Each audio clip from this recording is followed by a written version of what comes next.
জিতেছিলাম, মানে 16 রাউন্ড পর্যন্ত জিতেছি, আর 4টে রাউন্ড বাকি আছে এবং ওই 5টা রাউন্ড, আর এই 5টা রাউন্ড কিন্তু টোটালটাই আমাদের এরিয়া। আর 73, 82 এগুলো হচ্ছে আমাদের প্রায় 20-25 হাজার প্লাস হবে আরো। এরা সেই সময় সব গুন্ডাদের নিয়ে ঢুকে একদম পুরো ডিও আরও সিআরপিএফ কে নিয়ে পুরো গাদা গাদা লোক ঢুকে আমাকে তো মারধর করেছে, এজেন্টদের মেরে তাড়িয়েছে, চ্যাংদোলা করে বের করেছে সিআরপিএফ এর হেল্প নিয়ে, এবং টোটাল মেশিন কারচুপি করছে। 4টে কাউন্টিং আমাদেরকে, 5টা কাউন্টিং আমাদের কেউ নেই, এবং একতরফা মেশিন নিয়ে চলে যাচ্ছে উইদাউট সিলিং, এবং আমাদের কাউন্টিং এজেন্টদের উইদাউট প্রেজেন্স। আমরা কিন্তু হলেই বসে আছি, মানে বাইরে বসে আছি, আমাদের ভেতরে ঢুকতে দিচ্ছে না।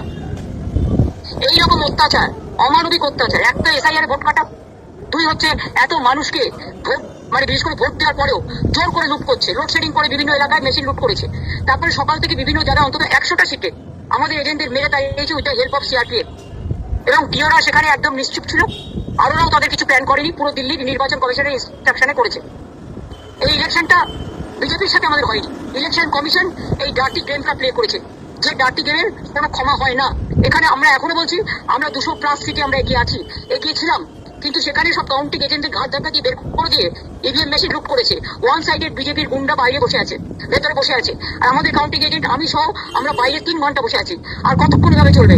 আর তার মধ্যে ইভিএম মেশিন উইদাউট সিল করার জন্য, সিল করতে গেলে তো সব পার্টিকে লাগে, তা আমাদের কাউকে সিল করায়নি, সব এসে ঢুকিয়ে দিয়েছে রুমের মধ্যে, এবং স্ট্রং রুম থেকে সব মেশিন নিয়ে চলে যাচ্ছে নিজেদের মধ্যে কাউন্টিং করে, ওয়ান সাইডেড। আর ডিও আমাকে বলে গেল, ম্যাডাম আপনাদের এআইটিসি কে অন্তত আমরা অ্যালাউ করবো, আপনাদের পাস দেবো, আপনাদের এজেন্টদের ডেকে পাঠান। আমি সবাইকে ডেকে পাঠালাম, আমাকে 2 ঘন্টা টাইম দিল, আমি 1 ঘন্টার মধ্যে সব ডেকে পাঠালাম, but they are not allowed, even I am not allowed. এটা কি ইলেকশন? এটা অ্যাট্রসিটিস। এইভাবে জেতার কোনো মানে হয়? এটা জেতা নয়, এটা অনৈতিকতা, এটা নীতির জয় নয়, এটা আদর্শের জয় নয়, এটা হচ্ছে বিজেপির সবচেয়ে বড় পরাজয়। একতরফা নির্বাচনটা করলেও কাউন্টিংটা পর্যন্ত কাউকে ঢুকতে দিচ্ছে না। অনেক জায়গায় এখন আমাদের জিতেছে, তাদের সার্টিফিকেটও দেওয়া হয়নি। ভ্যানিশ কুমার নিজেকে কি ভাবে একদিন নিজে ভ্যানিশ হয়ে যাবে, তখন কি হবে? এটা চ্যালেঞ্জ হবে না? আমরা তো চ্যালেঞ্জ করবো, আমরা প্রত্যেকটা এভিডেন্স রেখেছি। ইভেন মনোজ অগরওয়ালকেও আমি টাইম টু টাইম SMS দিয়েছি, আমি আরোকে কমপ্লেন লেটার দিয়েছি, আমি ডিওকে আমাদের হয়ে কমপ্লেন করেছি, অন্যান্য ক্যান্ডিডেটরাও করেছে, কিন্তু ওয়ান সাইডেড। প্রথমে তো আমাকে আসতে দিচ্ছিল না, রাস্তা ব্লক করে দিয়েছিল, তারপর আমি কোনোভাবে এসে ঢুকেছি।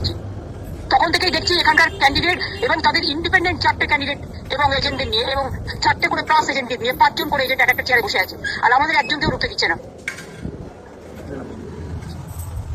ঠিক আছে, এবং সব মেশিন নিয়ে চলে যাচ্ছে, টোটালটাই কাউন্টার প্রোডাক্টিভ, এবং এই কাউন্টিংটা কাউন্টার ম্যান্ডেট করা উচিত। যে জায়গায় এগুলো হয়েছে সব কমপ্লেন লজ হয়েছে।